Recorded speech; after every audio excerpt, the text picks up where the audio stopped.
So it's my great privilege to welcome to the conference Donna Farhi.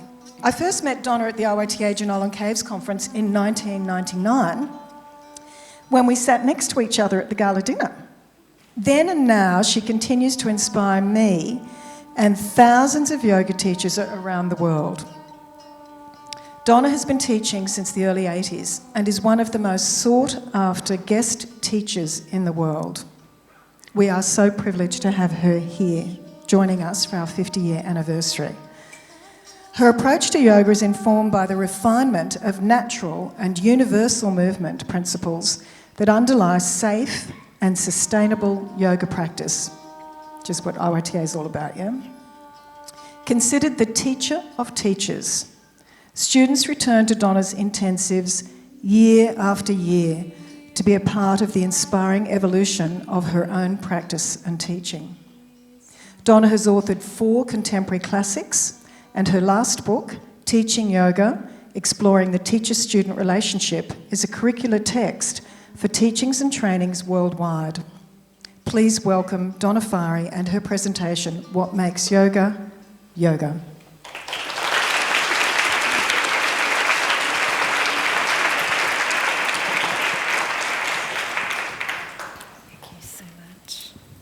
Welcome, everyone. It's such a great honor and a privilege to be a part of this gathering, celebrating the 50th anniversary of the International Yoga Teaching Association, based here in Sydney, and yet it's representing teachers and lineages and different styles of yoga from all over the world. And I always feel that I'm very lucky to do what I do because I get to be around such fine people everywhere I go. So thank you for being here. I know some of you have made a long journey to be a part of this conference. And I feel honored as well by the other presenters who are here to share what they know. A few weeks ago, I began to prepare this keynote, and I started to feel a very familiar sense of anxiety. It's the kind of anxiety that I imagine that if you were a rock climber and you were looking at a sheer rock face and you're standing there looking at it, and then it occurs to you that nobody has carved in any handholds. And then it occurred to me that I was the one who agreed to climb the rock face in the first place. And this is also how I feel when anyone asks me the question, what is yoga? For yoga is a very simple thing, but it's also a very profound thing. And sometimes the most obvious, important realities in life are the ones that are hardest to understand and to talk about. I wondered as well what my qualifications were to be speaking about the essential qualities that define yoga. I was neither born in or spent much time in India, apart from one very brief study trip where my sole accomplishment was to return from India heavier than when I arrived in India. I was lucky enough to stay with an Indian family, and they took it upon themselves to feed me. And all the other members of the American study group were getting thinner and thinner, and I was getting fatter and fatter.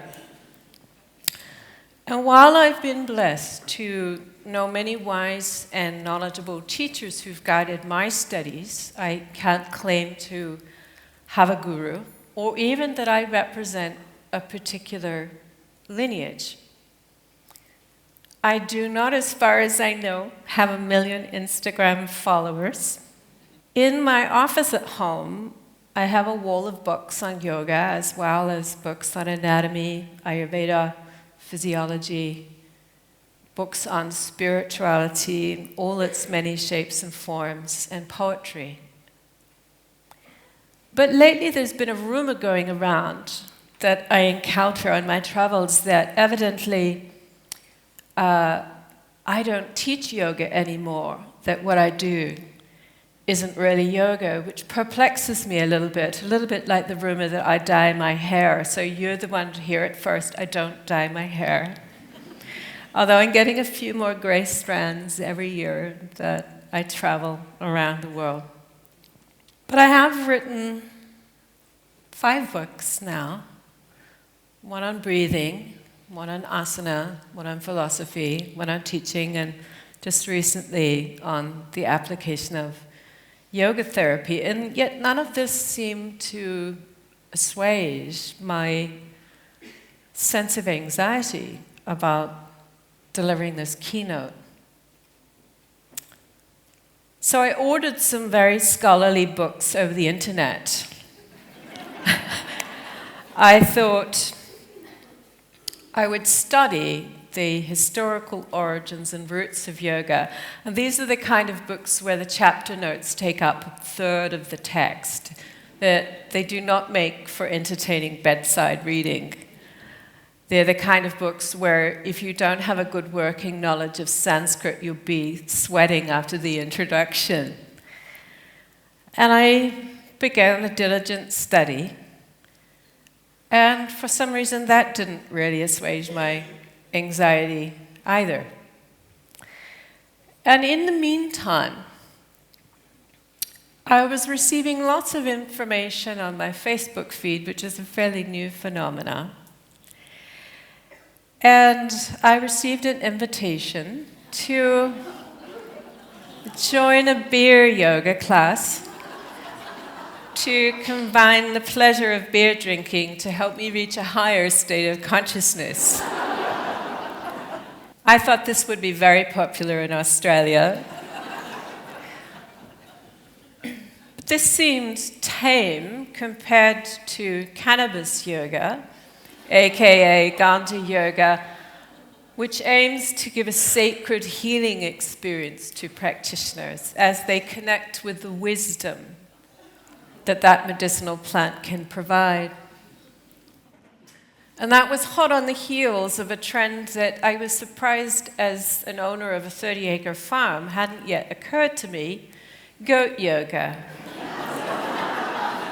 For a nominal fee, I could potentiate the benefits of my practice by having baby goats jump on me.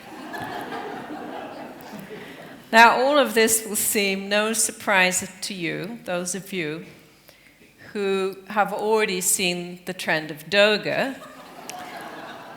doing yoga with your dog, which is probably now utterly passé, although it does look as if you have to own a very expensive little dog to do this class. So seeing as we're doing the G's and the D's, I thought we could also do the B's, because there's broga, where men can get together and practice, which I think is a great idea. But now you don't even have to do the practice yourself. You can buy a set of Brogamat Yoga Joe's action figures and let them do the work for you. I particularly like the warrior in the back there. He's so earnest. And the rather realistic kind of stiff hips of the fellow sitting in the front.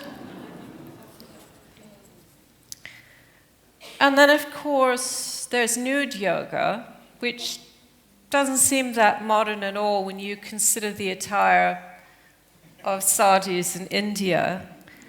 And I tried to find out a little bit more about nude yoga, but it took me to some rather unsavory sites, and I won't be offering any more slides on nude yoga.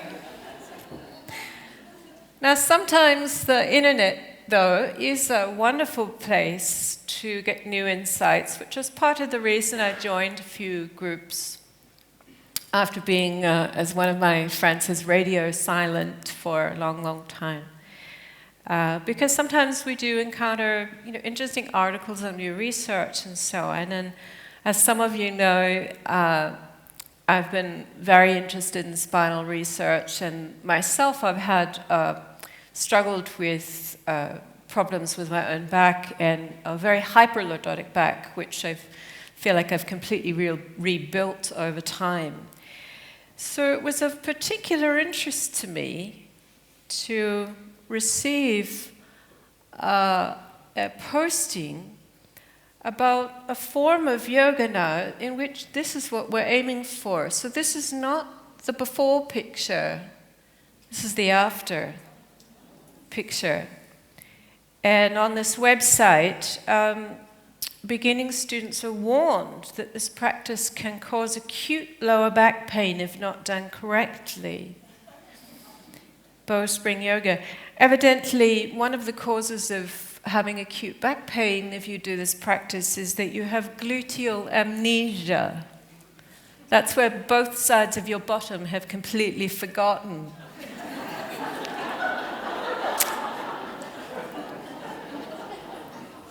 Or that you have dominant lower back muscles, which might be the cause of your sore lower back, not doing this.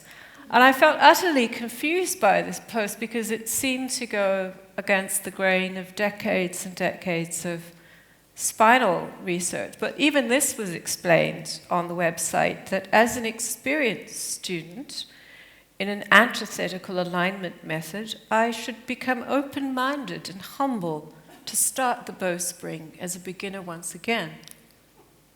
Oh dear. My back felt sore just looking at the photographs. But lo and behold, the next day, there was aerial yoga, so I could recover from the previous practice. I thought this might make a good antidote. I started to feel a little glum, a little down in the dumps, noticing what was out there, what was being circulated about yoga. So who could have guessed that I could get the workout of my life while singing, dancing, feeling silly, and connecting with others? You guessed it, karaoke yoga class. How wonderful. It never occurred to me.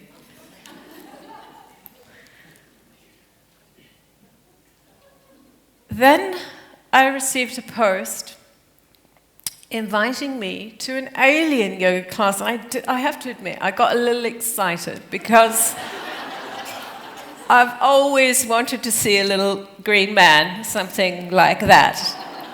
And I thought, wow. But actually, alien yoga looks something like this, which is an ancient traditional practice called Nali, which is not new at all, but being marketed under the new brand. And of course, I don't do Instagram, but occasionally peers send me images to just share with me how far people will go to get attention. And so I hope you all have bikinis on underneath your outfits today for our practicum. Because these are the kinds of images that we're now exposed to that represent yoga. And I was really fascinated by this one because she looks as if she's lost her way to the bathroom. But 6,964 people evidently connect with this predicament. And it seemed like an extraordinary percentage of these images were of very, very thin, white, young women perpetuating an impossible physical standard that actually looked a lot like this. Yeah. When I look back at when I began yoga at the age of 16, none of this was around, and thank goodness, because I was already in the throes of anorexia. So I can imagine how that might have played out for me as a young woman if I'd been exposed to the pressure of all of this information coming through social media and, of course, in other forms of media as well. I wondered how the public, if I was confused by this, how the general public would begin to comprehend what yoga is, let alone how to choose between the almost limitless varieties and styles and brands, and whether the process would be fraught with as much peril, say, as choosing between a pair of Lululemon pants or Reebok, Nike, or even Victoria's Secrets. Because yes, they have recently expanded their yoga offerings for those with a taste for see-through mesh. Yoga is now a multi-billion-dollar industry, and if you aren't already feeling just a little bit uncomfortable at the misappropriations of yoga, I encourage you to watch the trailer for a new yoga show called Yoga Girls, based in West Los Angeles, where you will witness enough mean-spirited, ugly, and cruel sound bites to hit home the message that we might just be facing our very own apocalypse now. This moment in yoga history. So it would seem logical that one of the best ways to reclaim or at least understand the authentic practice of yoga would be to go to the source. And in the late 80s, I set out for my first trip to India, arriving in Mumbai. And on a train traveling to Pune, an Indian gentleman sitting next to me inquired as to why I was visiting India. And I said to him, I'd come to study yoga. And he looked at me really perplexed and he said, "What's yoga?" And this struck me as extraordinary, given that India is considered the birthplace of yoga. But as I traveled around India, I encountered this same response many, many times, that people living in India didn't know what yoga was. And then much later, as we turned the corner into the millennium, I found myself at the Himalayan Institute in Pennsylvania just a few days after 9/11. They offered to let me stay there for a few days on retreat. And I had the good fortune to spend several hours walking with Pandit Rajmani Tiganayat, the spiritual head of the Institute. And in the middle of that long walk, I started to feel a sense of embarrassment that I was a Western woman representing a tradition in the presence of someone born in India and deeply steeped in yoga heritage. Am I actually speaking of two mics now? And then he asked me, he said, "How long have you been practicing yoga?" And I related that I'd been practicing almost daily since the age of 16, and that essentially my entire life was devoted to yoga. When I wasn't practicing it, I was studying it. When I wasn't studying it, I was teaching it, or I was writing about it. And he said to me, "You know, I meet very few people in India who practice yoga such as you, and it seems to me that some of the most committed practitioners and teachers are here in the West. And while I am sure that there are many venerable institutions and amazing teachers of yoga in India, his statement has an element of truth to it. You know, the reality is, in the 1960s, yoga was being practiced by very few people in India. It was almost like a kind of a Brahmin practice, kind of like playing golf. You know, having the social prestige, the time, the money to be able to engage in something like that. Most other people were busy trying to find ways just to feed their families. And D.K.V. Desikachar, who's now since passed, once shared that his father, Krishnamacharya, only agreed to teach Indra Devi, who's also since passed, because desperate times require desperate measures. And what he meant by that was that in the absence of Indian men lining up to pass on his knowledge, he would deign to teach a Western woman, almost unheard of at that time. He had to be convinced.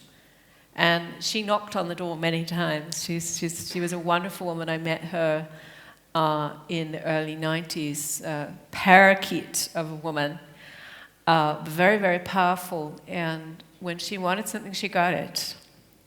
Extraordinary woman.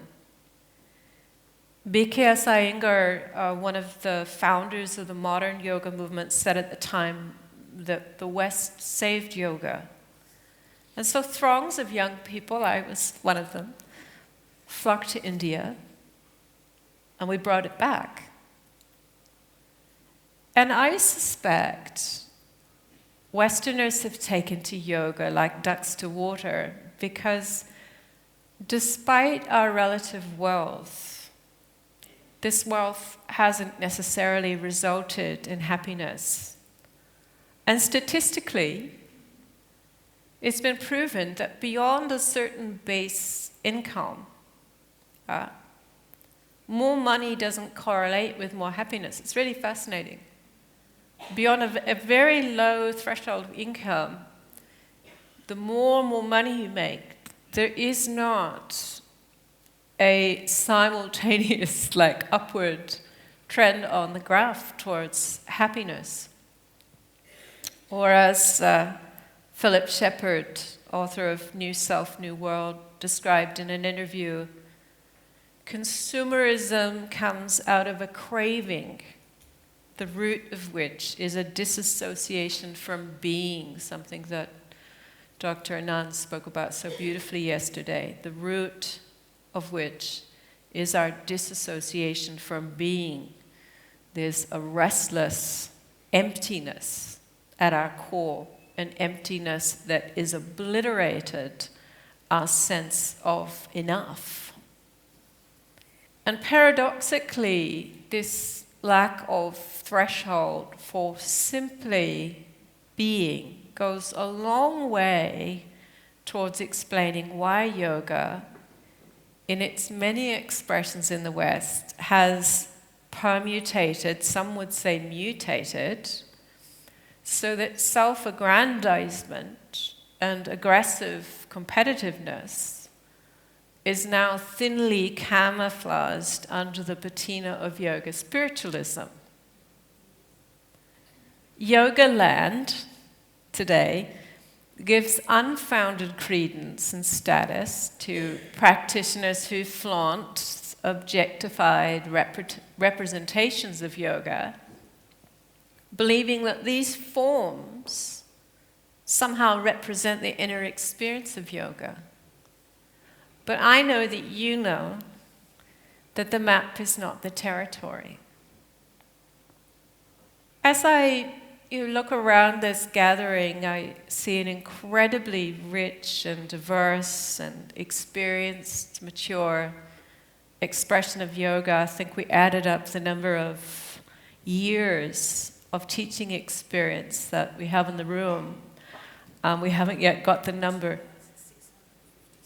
2,650 years of teaching experience collectively in this room.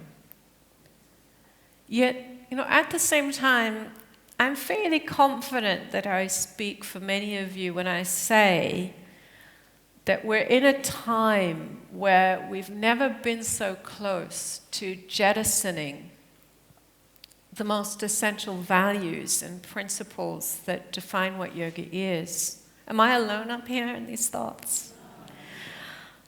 I suspect that some of you also feel alienated by the representation of yoga in popular Western culture. Is that true? Yeah. And that many of you may also feel that yoga is being misrepresented by powerful social media forces.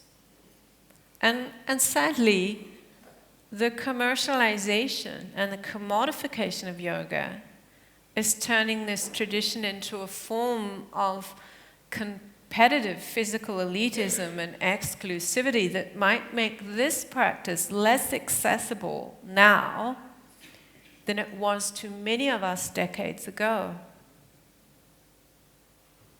I believe there's never been a more important discussion to have about asserting these essential important values and principles that define yoga as a centuries-old spiritual tradition, a healing art, and a science. When I began practicing at 16, I was in rather a desperate situation. I felt unsafe at home. I felt unsafe at school. And the very first class I took at high school was very basic. But I remember that class today as vividly as when it happened, 42 years ago or so.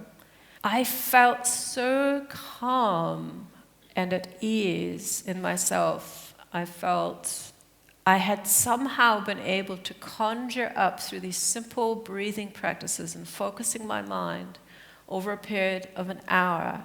And it was as if someone had thrown me a life raft and said, "This is going to save you."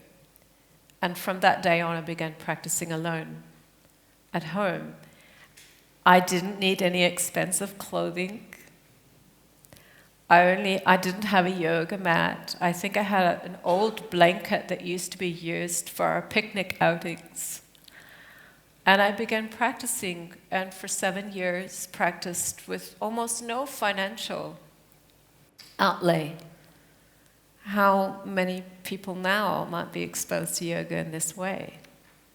Probably very few. We're at risk right now of yoga becoming a practice that serves and perpetuates the pathology of the culture. And when you serve the pathology of the culture, you become a part of the pathology. And the pathology is about faster, harder, quicker, thinner, prettier. And what the public wants is not generally what the public needs. And I meet many young teachers around the world who come to me after class in a sense of despair because they're attempting to teach their yoga from this beautiful place of integrity, and they're being pressured to deliver a workout. They're being pressured to come up with a formula that's titillating and scintillating. And what they're offering is beautiful. So what are these essential principles and values that define the spirit of the tradition? That's the question I want to ask. We know what yoga is not. It's not a theoretical idea. It's not the exclusive domain of Sanskrit scholars. It's not a religion or a faith, nor is it blindly following a teacher or a dogmatic practice. And tellingly, yoga is not something that can be objectified through a picture or a video or being able to do some kind of extreme physical contortion. Yoga is a way of being that is realized through practice. Everything that has been written about yoga is like the bones in your body. It only comes alive. It's only understood and fleshed out in the fire of practice. And while the exact content of yoga practice may be diverse, the intended outcome appears to be the same. And that is the realization that the little you is an expression of a larger whole. Practice to me is a way of preparing the whole of our embodiment, physically, energetically, mentally, emotionally, to withstand the intensity of living as and through this larger life. Practice is about building up a threshold for being with everything just as it is. About 10 years ago, when I was beginning to travel a lot more, I had a wonderful dream where I found myself stepping out onto a platform, a little bit like this black platform, but it was a very small platform. And when I looked around, in front of me and behind me and to the left and the right was infinite space. And in my dream, I went, and then my teacher stepped up behind me and says, "Don't worry, I'm here with you." I went, "Okay, I can do this. I can do this. I can be in this vast, infinite place called life." So it's no mean thing. It's no small thing to take on a practice like this. My friend and colleague Eric Schiffman, author of Yoga, the Spirit and Practice of Moving into Stillness, sent me a letter recently where he described how he defines yoga, and I'd love to read it to you. He says, "The real tradition, quote unquote, of yoga involves being guided from within and trusting one's own inner reference system. And this makes ultimate sense once you realize that you only exist because the All One is being itself through you. And that therefore when you trust your deepest intuition about how to be or to do, you're actually trusting into the wisdom of that which created you. And this is the essence of what yoga has always been about. One's reintegration with the all, with one, whatever you want to call it, being the many. And so the purpose of a human teacher or teaching is to help the learner arrive at that point of sensitivity and self-trust which will feel like empowerment.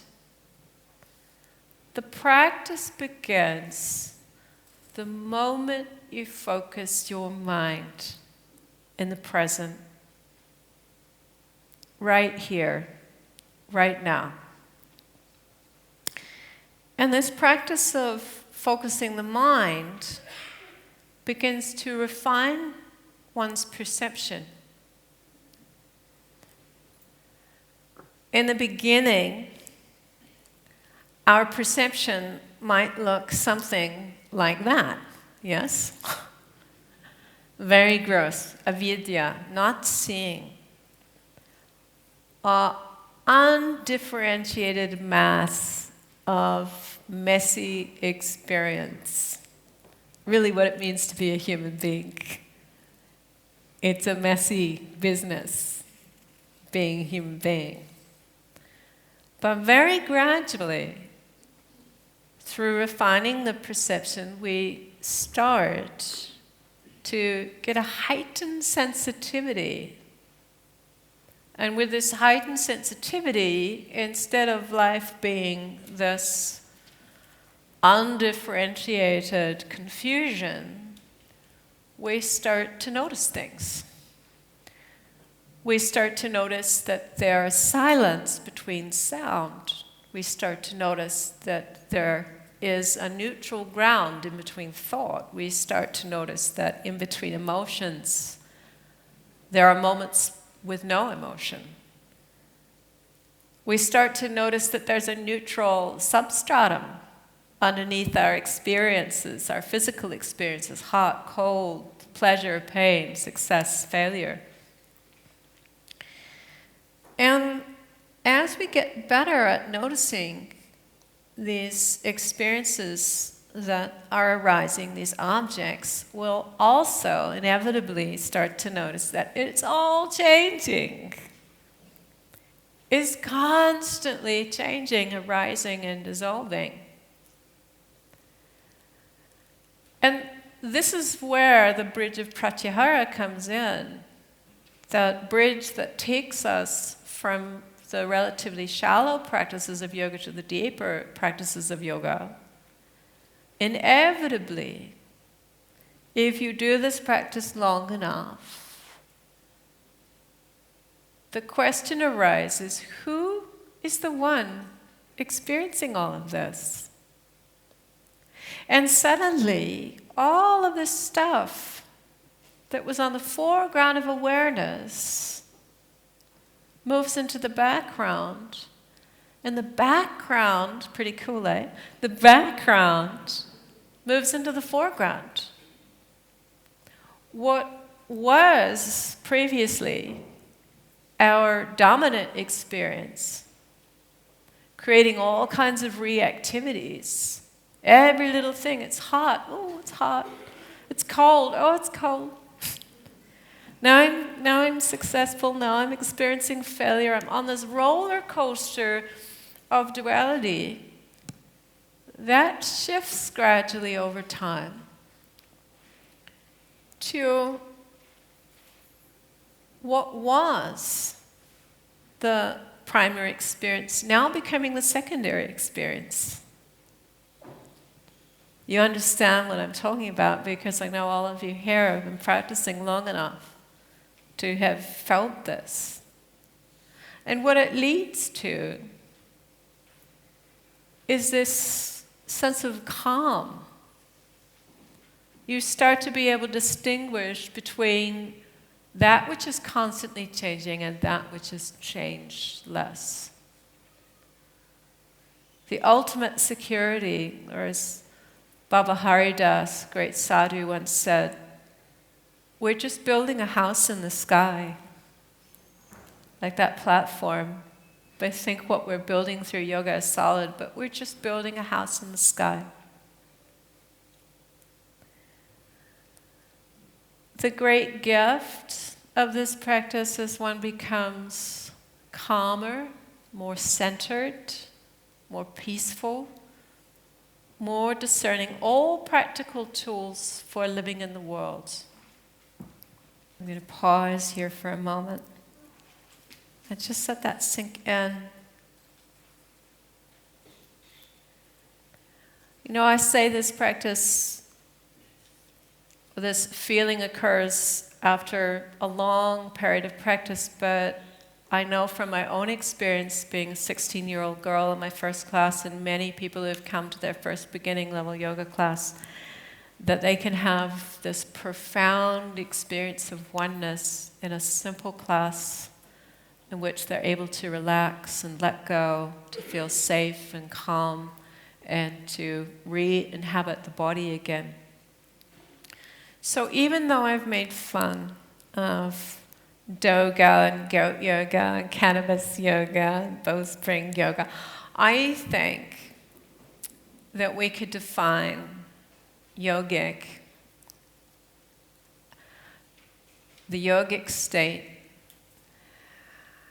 can be happening regardless of what we're doing, whether we're eating, whether we're cooking, whether we're swimming or walking or listening to our grandmother. If we're focusing the mind, if we're being present, we're practicing a form of yoga. But unfortunately, I suspect that a lot of these trends, and others like them to come, are simply desperate attempts to capture the attention and the buying power of an increasingly distracted and confused public. And it would seem that these entertaining trends serve to move people away from the bare bones experience of silence, solitude, space, which are pillars for going inwards and beginning a spiritual practice so that we can become someone who is being present as yoga, being present as yoga. And this is a very important distinction. Years ago, I was very lucky to have a university advisor, Dr. George Araki. And he was the head of the interdisciplinary science department at San Francisco State University. And he said to me, Donna, it doesn't so much matter what you do, whether you teach yoga or body work or you're a doctor, it doesn't so much matter what you do. What he had found from his research is the most healing exchange occurred when the practitioner was able to be completely present with the other person. Isn't that true? To just be present, that's where the healing occurs, because in being present as yoga, we're opening up the field for the other person to enter into that experience with us.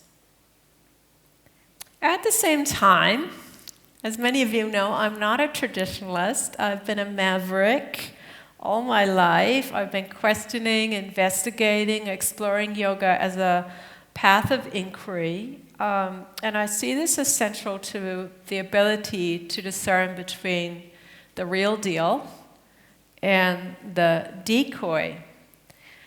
And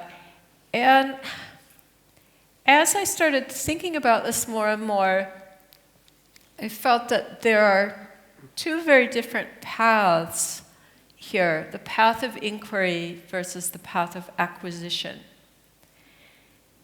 If you're on the path of inquiry, you are curious, you are investigating, you are observing in a scientific manner cause and effect. You are beginning to discern what is sound, what is unsound. You're entering into lifelong learning. And you're able to learn how to adapt to a changing context. Asking the question, how present am I? What is my inner experience? Inquiry, to go inside. And that path leads to self-knowledge, which is a process of evolution. And it's representative of the highest aspiration I think we can have to be a human being, to have self-knowledge. The path of acquisition, which fits in very well with our Western culture, to acquire, is about getting things, getting the foot to the back of the head. You know, I don't really care whether you can chant the Vedas or you can get your foot to the back of your head, or whether you can blow vapor out of your bottom. I don't really care. Unless through your practice you have managed to become a decent human being. If you haven't managed to become a decent human being, I'm not interested. So this acquisition generally has to do with accumulating status, and it leads to a very different place. And we're seeing it now, the plethora of this everywhere. It leads to self-aggrandizement, which really is a process of survival. Dog eat dog. Get the first bite in. No, the only way I can float my boat is if somebody else's boat is lower in the water. Where these two paths lead is either towards community and collaboration, and this is one of the things that I love about the IYTA Sangha. is that it embraces the value of collaboration. There's no strangers in this life. And that collaboration, that sense of community, is expressed in fostering a spirit of generosity, building equality, oneness, constructive conflict, because there should be conflict, in healthy exchange, healthy dialogue, in science. We need to be able to have healthy debate, and a willingness to consider other points of view, and that leads to being loving. But if this path is taking you towards competition, is building divisiveness, is building one-upmanship, is expressing itself as living aggressively, where there's winners and losers. I've got this many Instagram followers, you've got this many Instagram followers, us and them mentality. It's taking us in the direction of being fearful. And I know which party I want to go to.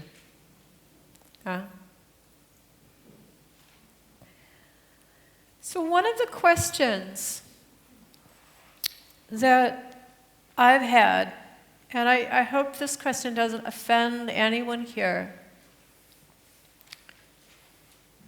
because I think that yoga is fundamentally about befriending yourself, knowing how to be loving towards yourself as the one all. How could you not be loving towards the one all? Befriending others, because there are no strangers anymore. There is no separation. Befriending all sentient beings. So one of my big questions is, has traditional yoga been a path of inquiry? Because many of the so-called modern renditions of traditional expressions and lineages of yoga give lip service to the concept of inquiry, but this is cloaked with all kinds of conditions. You can inquire as long as your conclusions meet those of the teacher, the method, or the tradition, and then inquiry is permitted. When inquiry results in questioning existing understandings or challenging ideas or practices, inquiry might be discouraged or suppressed. And it's this very archaic pedagogic model in which there's never a graduation ceremony for the student to become a fully individuated thinking person. This inherently hierarchical structure that has created a breeding ground for many of the ethical transgressions and abuses of trust that have occurred in our community. In my lifetime, I have seen almost every major lineage mired in scandal through discoveries of misogynist, abusive, corruptions of power, followers who are not able to inquire are taught well the importance of obedience to power rather than the obedience to truth. And we become unwitting collaborators in this abuse. And this is one of the reasons why I believe it's so important to differentiate between approaches to yoga that encourage true inquiry and the capacity for critical thinking, which I truly believe is central to the tradition, so that in the next 50 years, we can change the rules of engagement. So as you know why I was a little nervous about giving this keynote. A few weeks ago in the US, some of you know that in Los Angeles there was a terrible mass shooting. Over 50 people were killed, 500 people were injured.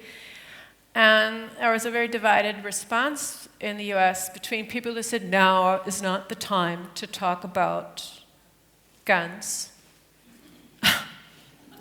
and other people who said, now is the time to talk about gun control. I'm also an American citizen, and one of the reasons I left is that I could no longer live in a city where I felt so unsafe.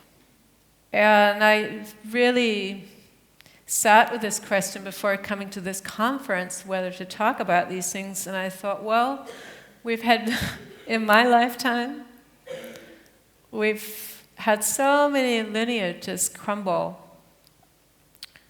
Could it be different into the future, and how could we make it different? How could we begin to change this? We're evolving, so any method or tradition that makes its primary focus in a mutable perpetuation of itself rather than the needs of the people it serves has already begun to die. There's many contemporary and newly branded forms of yoga that are failing to incorporate important shifts. And those shifts are happening in medical science, they're happening in medical discoveries, they're happening in neuroscience and our discoveries about the plasticity of the brain. They're happening in cutting-edge somatics. So much information coming from other fields that can help us to understand better how yoga works and how we can improve what we do. It's also happening, and I think this is almost more important than any of the other stuff, our collective experience. And through personal practice and collegial exchange, we are learning so much about how we can improve what we do. And we have to be willing to change practices that have proven themselves to be unsound. Yeah? We have to be willing to have debates about things like, would it be a good idea to spend an hour in headstand? Yeah? We're told that that might lead to immortality. It's not clear to me whether it leads to immortality or death first. No. So none of us here would be very happy if we went to our doctor with a troubling ailment and he or she pulled out a 17th century treatise on medicine and said, you need to submit to bloodletting until you lose consciousness. That was something that physicians did for thousands of years before they understood the root cause of illness. So I really would like to see more informed discussion about practices that we've assumed are safe and sound and build health, and as well as some of the newer practices that are coming into vogue.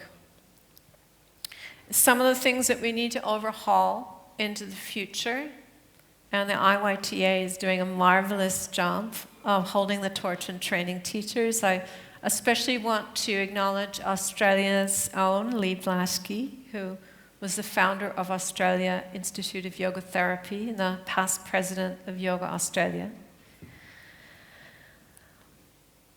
We need to improve the training and supervision, especially the supervision of teachers. Yoga Alliance has recently contacted me.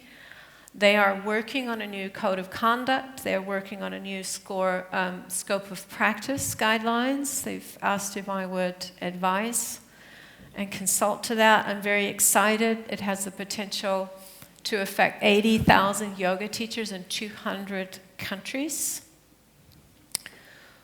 We need to overhaul our scope of practice guidelines from top to bottom, side to side, and create really robust ethical codes of conduct. And more than that, we need to create an environment where if there has been a transgression, people, men and women, can come forward and know that they won't be crucified by their own yoga community for coming forward and speaking the truth, so that we can eke out these unhealthy elements within our midst.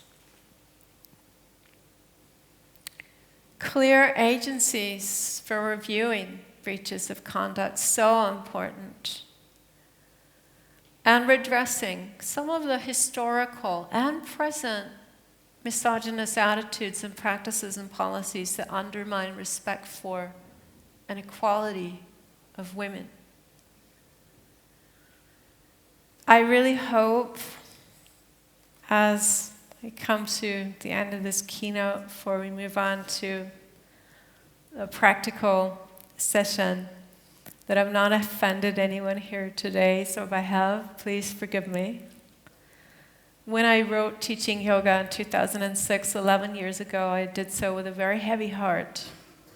I felt frustrated, I felt anger, sometimes I felt despair and discouragement after years of fighting for the rights of students, but I also knew the way forward was through education. And in the decades since, I've seen changes in the awareness of young students and teachers, this generation that's coming forward. I'm meeting extraordinary people doing extraordinary things all over the world with yoga. And in my travels and work, I sense that there is a groundswell, a counter-revolution of practitioners, many of whom started this path walking through the threshold of the door marked physical, who have tested that proposition and found it wanting, are now looking for more. I feel that there's a neoclassical revival of the original intent of yoga. It's happening right now, or as my friend Jay Brown likes to say, gentle is the new advanced, slow is stronger. And who we become and how we are and what we do in the world is the measure of what yoga is. So I thank all of you today. Thank you so much.